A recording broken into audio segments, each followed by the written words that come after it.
Friends, నాకు లైవ్లో ఎక్కువ అయిపోయిన కామెంట్లు ఏంటంటే, అక్కడ నెగిటివ్ కామెంట్స్ వస్తున్నాయి కదా, లైవ్ ఎలా చేయగలుగుతున్నారు, మీరు ఎలా రియాక్ట్ అవుతారు, నెగిటివ్ కామెంట్స్ ఎట్లా తీసుకుంటున్నారు, తీసుకుని ఇంత హ్యాపీగా లైవ్ ఎట్లా చేస్తున్నారు అనేసి చాలామంది అడుగుతున్నారు. వాళ్ళ కోసం ఒక క్లారిటీ ఇద్దాం అనుకుంటున్నాను ఈ వీడియోలో. నెగిటివ్ కామెంట్ తీసుకొని మీరు ఏమైనా ఫీల్ అవుతారా అని కూడా అడుగుతున్నారు. బట్ వాళ్ళకి ఒకటే ఆన్సర్ చెప్తున్నాను, నెగిటివ్ కామెంట్స్ తీసుకొని నేను నవ్వుకుంటాను, ఫీల్ అవ్వడం కాదు. నాకు నవ్వు వస్తుంది వాళ్ళని చూస్తే.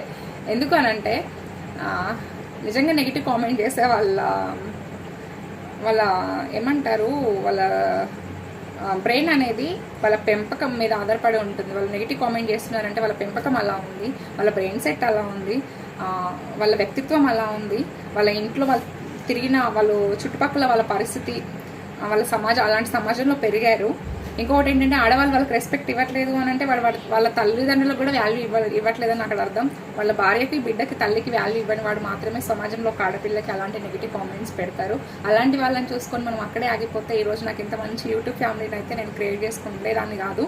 బట్ వాళ్ళని చూసి నేను నవ్వుకుంటా, జస్ట్ స్మైల్తో పక్కకు పెట్టేస్తా. అంతేగాని చెత్తను తీసుకొచ్చి ఇంట్లో పెట్టుకోలేం కదా, చెప్పులు తీసుకొచ్చి నెత్తిలో పెట్టుకోలేం కదా. వాళ్ళకి మనం వాల్యూ ఇస్తే మన గోల్ ఎట్లా నెరవేరుతుంది? జస్ట్ మన గోల్ మీద ఫోకస్ పెట్టుకోవాలి. కానీ చెత్తను తీసుకొచ్చుకొని ఇంట్లో పోసుకొని వాళ్ళ కోసం మనం ఆలోచించి మన వాల్యుబుల్ టైంని మన గోల్ కోసం ఆలోచించకుండా చెత్త కామెంట్ పెట్టే వాళ్ళ కోసం ఆలోచిస్తే మనం అక్కడే ఉండిపోతాం. వాళ్ళకి అస్సలు ఆన్సర్ చేయాల్సిన అవసరం లేదు. ఎంతటి శ్రీకృష్ణుడు లాంటి వాడికి, శ్రీరాముడు లాంటి వాళ్ళకే తప్పలేదు విమర్శ అనేది ఖచ్చితంగా ఉంటుంది లైఫ్ అన్నప్పుడు. అలాంటి విమర్శలు ఉంటేనే లైఫ్లో ముందుకు ఎదగలుగుతాము. బట్ ఇలాంటివి ఉన్నప్పుడే వాటిని ఒక పిల్లర్ లాగా స్ట్రాంగ్గా తీసుకొని వాళ్ళకు బేస్మెంట్ గట్టిగా వేసుకోగలుగుతాం. ఎందుకంటే అలాంటి వాళ్ళు ఉంటేనే మనకు ఒక చురుకుదనం ఉంటుంది. ఇలాంటి వాళ్ళు వస్తున్నారు, మనం ఇంకొంచెం స్ట్రాంగ్ అవ్వాలి అని అనిపిస్తుంది. అలాంటి వాళ్ళు లేకపోతే ఉప్పులేని పప్పులాగా ఉంటుంది. అలాంటి వాళ్ళు ఖచ్చితంగా ఉండాలి. ఖచ్చితంగా వాళ్ళని బేస్ చేసుకొని మనం ఇంకొంచెం ముందుకు వెళ్ళాలి. నెగిటివ్ అనేది ప్రతి దాంట్లో ఉంటుంది. ప్రతి ఇదని కాదు, లైవ్ అని కాదు, యూట్యూబ్ అని కాదు, ప్రతి మన లైఫ్లో పుట్టినప్పటి నుంచి వచ్చే వరకు నెగిటివ్ వస్తూనే ఉంటుంది. కానీ నెగిటివ్ ఎప్పుడైనా ప్లస్ చేసుకోవాలి కానీ మైనస్ చేసుకోవచ్చు. కాకపోతే ఒకటే వేడుకుంటున్నాను, నెగిటివ్ కామెంట్ పెట్టే వాళ్ళు మతిస్థిమితం కూడా బాగుపడి వాళ్ళు కూడా మనలాగా మంచి మనుషులాగా మారి వాళ్ళు కూడా ఏమంటారు ఒక పొజిషన్కి వచ్చి వాళ్ళకి ఆ రోగం తగ్గిపోయి వాళ్ళు మంచిగా సెటిల్ అయ్యి బాగుండాలి, వాళ్ళకి ఆ జబ్బు నయమైపోవాలని కోరుకుంటున్నాను.